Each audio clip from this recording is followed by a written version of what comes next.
All right, after you guys have managed to learn about series circuits, parallel circuits, and the combination circuits, and you're able to solve potential differences across resistors in those circuits and current and apply Ohm's law, then you're in good shape. Okay, you're in good shape for the majority of it. However, what we threw in here in IB physics is a little bit more complicated circuits. For example, circuits that have multiple loops and multiple batteries connected together through a bridge. Okay, so here's a bridge circuit where I share a common bridge. Here's two loops and two batteries. So these circuits are sharing a common portion, and the current running through here is going to be kind of interfering with each other at that point. So this is what we call a multi-loop circuit, and you're going to be faced with this problem on the IB exam guaranteed. These problems tend to be a little bit long, so you want to pay attention to your time on the IB exam. Maybe you want to skip this problem and come back a little bit later on. But in this video, we're going to try to learn how to look at these circuits, break them down, and try to figure out exactly what the potential differences are across these resistors, what are the currents in each branch, and we're going to figure out how to solve that. Okay, so let's take a look at an example circuit that's in your textbook in SOCOS. We're going to just follow it word for word just so you can follow along with the book and my video at the same time. So here's a circuit where I have two batteries. They're two 6-volt batteries. The positive terminal is here, the negative terminal is here. Okay, so they're kind of, working in opposite of each other. So if I was to draw the current generated, for example, in this half, okay, the current would look like that. That would be the direction of my current. And on the other hand, on the other side, the current is going to be going what I would call counterclockwise, and this is clockwise, okay? So there comes a point where these currents, the current from, let's say this is the second loop and this is the first loop, the current from the second loop, okay, is going to be opposing the current from the first loop. They're going in opposite directions. And then they're going to join each other, they're going to join each other, and they're both going to go downwards, so they're going to add to each other and make a third current. So in this circuit, I have 3 different currents. I got a current going through here, a current going through here, and a cumulative current going through the middle. So these ammeters in this drawing are all going to have different readings, all right? And we need to try to figure out how we can solve for the currents in these 3 different ammeters. All right, now I'm going to erase this because I'm going to change the formalism a little bit when I'm solving, but that was just a demonstration of 3 different currents going in there, okay? So the goal for this video is to try to solve for the current here, and the current here in this diagram, all right? So in order to solve this, we have to apply something called Kirchhoff's laws, which I presented in the previous videos. There's 2 of them. There's a law for currents, and then there's a law for voltage. In the first law that we're going to look at is the current and junction law. So this point right here is what we call a junction. Okay? And I'm going to be having a current from this direction. And I'm going to have a current coming in from that direction. And it's going to then give me a resultant current going in that direction. Okay, and if I was trying to create a relationship between these currents in that junction, my relationship would say, according to Kirchhoff's law, that the current coming into that junction is equal to the current coming out of that junction.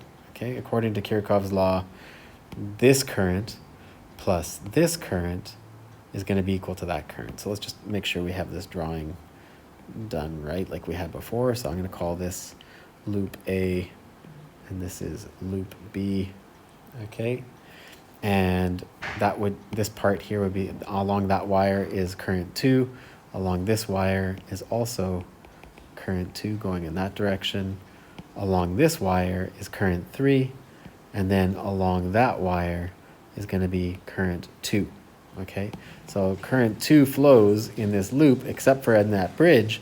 This bridge is going to be a combination of current 2 from this loop and current 1 from that loop. So current 3, as we said over here, is current 1 from this loop plus current 2 from that loop put together. okay? So that's important. Why is that important? Because if I was to stick a voltmeter here and then try to read the voltage across that resistor, that voltage would represent Ohm's law. That voltage across that resistor over here is equal to IR. Okay, now the resistance in all these resistors is 2 ohms. So what I are they talking about? Well, they're talking about I3. And I3 is going to be the sum of the current here and here. So I'd have to add that together. So in all reality, the voltage across this resistor is equal to I1 plus I2 times R. Okay, so that kind of gives you the big picture here. We're trying to solve for these individual currents, all right, to be able to solve for what is the voltage and the current on any branch. I'm just going to erase this, okay, and I'm going to erase this too, all right. So that's one aspect of it, okay. Another thing we need to understand is these currents are opposing each other, and they're going to override each other in some places, and you're going to have some strange voltages appear on these resistors. So how do we solve all of that? Okay, so the first step was to create this identity, okay, for that junction over here. So we found a junction and we said I1 plus I2 is going to be equal to I3. That gives me an identity for all these currents going along here. All right, on the other side here, this is going to be I1, and that will also be I1, and that'll also be I1. Okay, so I think I've made a map of where all these currents are. I2, I2, I3, I2. Okay, I1, I1, I3, I1, I1. All right, so that's the map. Now that I've created this identity, I'm going to look at this whole situation in terms of voltages. Let's apply Kirchhoff's voltage law. So Kirchhoff's voltage law for each loop says that all that potential energy has to be used up as it goes through that loop. All this potential energy has to be used up as we go through that loop. And according to the law, the sum of the voltages around each loop is always going to be equal to 0. So 6 volts minus whatever work I did over here is going to be equal to 0. Okay, so I can write this in the form like I have over here, okay, where 6 volts minus the voltage generated here, for this is loop 1. So as that current goes, it's going to go over this resistor, this 2 ohm resistor. Okay, so whatever that voltage is for that resistor, and whatever the voltage is for that resistor, 6 volts minus that voltage and that voltage is going to be equal to 0. So 6 volts minus this voltage and this voltage is going to be equal to 0. Remember, V equals IR. So the current going through that branch is I2. I2 times 2 ohms will give me the voltage on that branch. Except, hold on a second, I'm going to change this. This is not I2 the way I described it up above. Up above that is I3. Right? This is I3, that's I1, that's I2. So let's redraw this. This is I1, this is I2, and this is I3. Okay? So this should be I3 times 2 ohms for loop 1, and then I1, because that's I1, and that's going to be I2. Okay? Great. And that's for loop 1. And let's make sure this agrees. 6 volts minus I3 times 2 ohms minus I1 times 2 ohms should be equal to 0. Good. Okay, now for loop 2, 6 volts. Okay, let me just erase these. Okay, so 6 volts minus I2 times 2 ohms. Okay, minus I3 times 2 ohms.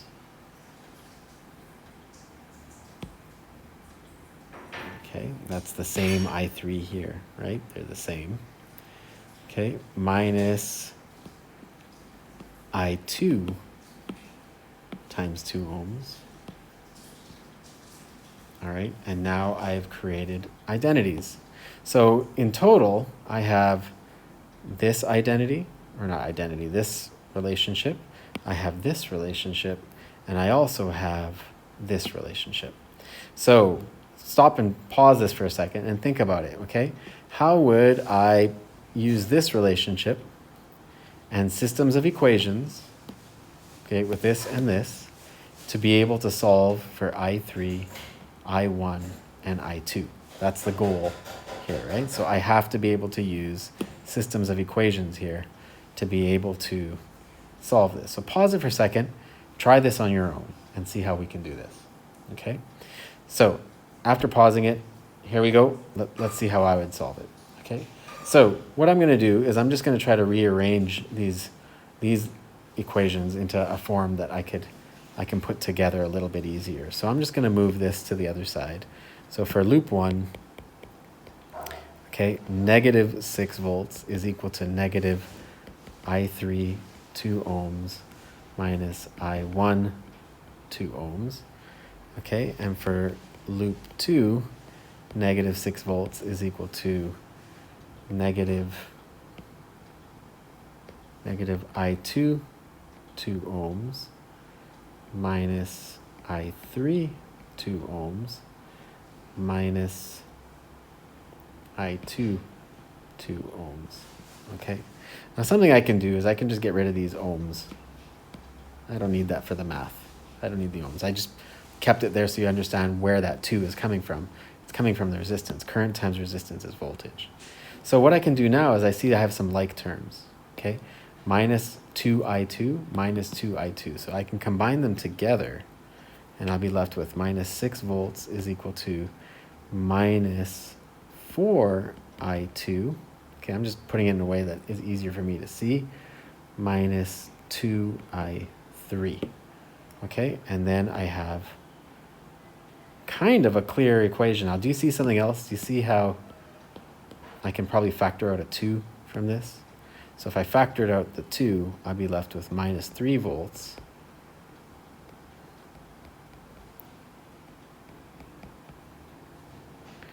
Okay.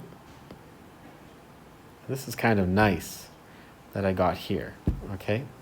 Now let's go back up to this equation and see that everything works out.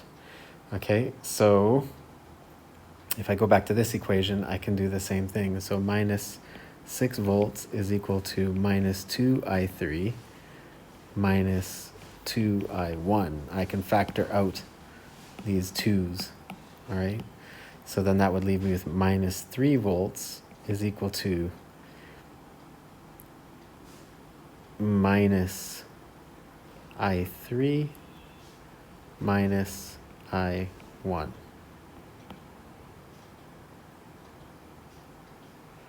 Okay, so that's for my loop 1. This is for loop 1. This is for loop 2. Okay, so I want to rewrite all this because this is a lot of stuff. So loop 1 is equal to minus 3 volts. Get rid of this equal sign. Minus 3 volts is equal to minus I3 minus I1.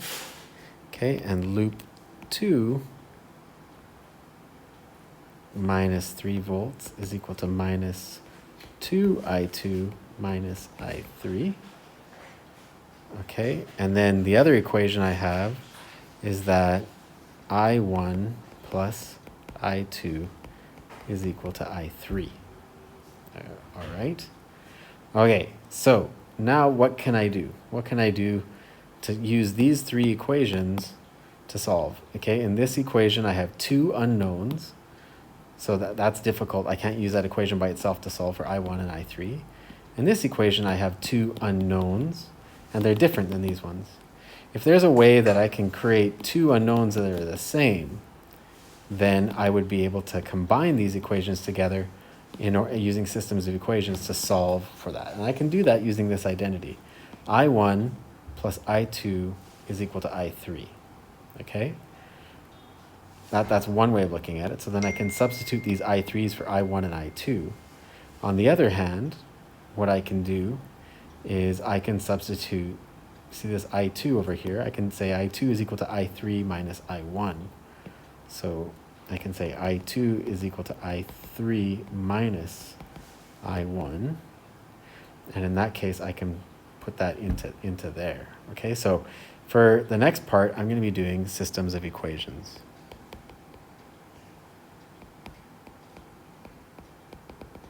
Okay, so for my first equation, okay, we're going to leave it as minus 3 volts is equal to minus I3 minus I1. And for my second equation, I'm going to substitute I2. So minus 2 times.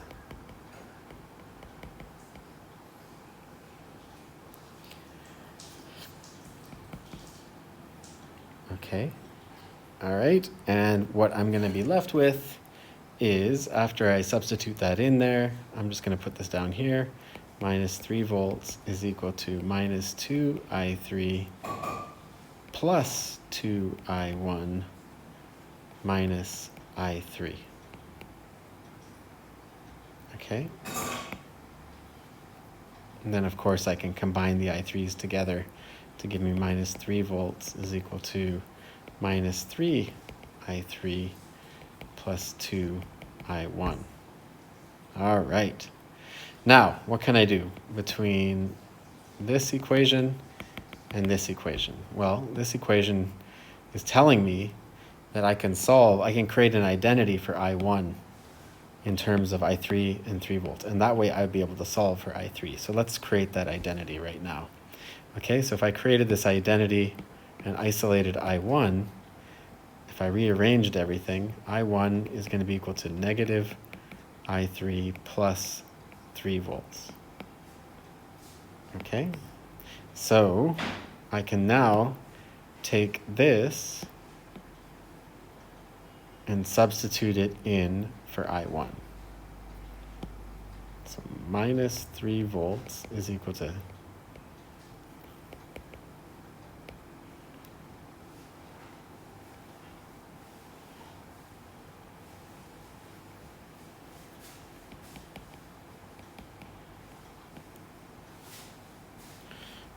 minus 3 volts is equal to minus 3 .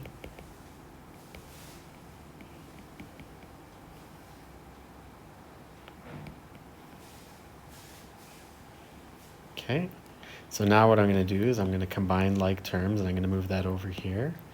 So minus 9 volts is equal to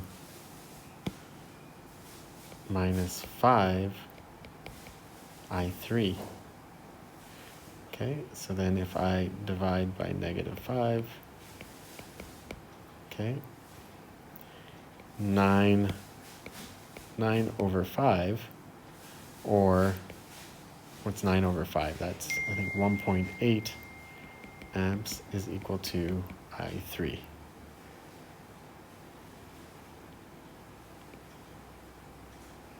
Okay, so now I have a number for I3. So 1.8 amps is equal to I3. Okay, so that now the goal would be to solve for I1 and to solve for I2. How can we do that? Now that I know exactly what I3 is, which is 1.8 amps, I can go back to these equations and I can put that in. So I3 is 1.8. So 3 minus negative 3 plus 1.8 would tell me that I1 is going to be a different value. Okay? Let's just, yeah, we can take a look at that. So I can put that in there. Yeah, it's all written over here. Okay, so then I1 is going to be equal to 1.2 amps. Okay, by putting those numbers into here. So negative 1.8 plus 3 is equal to 1.2. All right, and now how do I solve for I2? Well, you can go back to the original. I1 plus I2 is equal to I3. So then I2 is equal to I3 minus I1. Okay, so I2 is going to be equal to 1.8 amps minus 1.2 amps, which is going to be equal to 0.6 amperes. Okay? And let's see if that makes sense. So 0.6 amperes plus 1.2 amperes is going to be equal to 1.8 amperes. That's I2 plus I1 is equal to I3. Okay, and that definitely works out. That definitely works out. Okay, so now we can go back to this diagram over here and we can take a look and say loop 1 was 1.2 amps. Okay, loop 2 is 0.6 amps, and loop 3 was 1.8 amps. Okay, so now how would I solve the voltage across? Okay, well, 0.6 times 2, okay, is going to be 1.2 volts. 1.8 times 2 is 3.6 volts. Okay, 0.6 times 2 is 1.2 volts. Let's double check. 1.2 plus 1.2 is 2.4, plus 3.6 is 6 volts. Okay, that worked out. That absolutely works out. So now let's take a look at this side. Okay, 3.6 volts, 1.8 amps times 2 ohms is 3.6 volts, plus 1.2 amps times 2, which is 2.4. 2.4 plus 3.6 is 6 volts. That works out. What I did right now is I just wanted to double check to make sure that these numbers made sense using Ohm's law. Okay, so in Kirchhoff's law, it says that those 6 volts have to be used up. So I used the currents that I calculated and the map that I made to be able to find the potential differences across each resistor. All right, so 1.8 amps times 2, that's my 3.6 volts being used up. 1.2 times 2 is 2.4. Add those together, that should equal to 6. Same thing on that side. All right, complicated process. And I'm sure if you look carefully in here, I could have skipped some steps. Okay, not that one, but I could have skipped some steps a little bit later on. All right, so I want you to try to look out for that. All right, but you can see it's quite a long process where you have to create identities.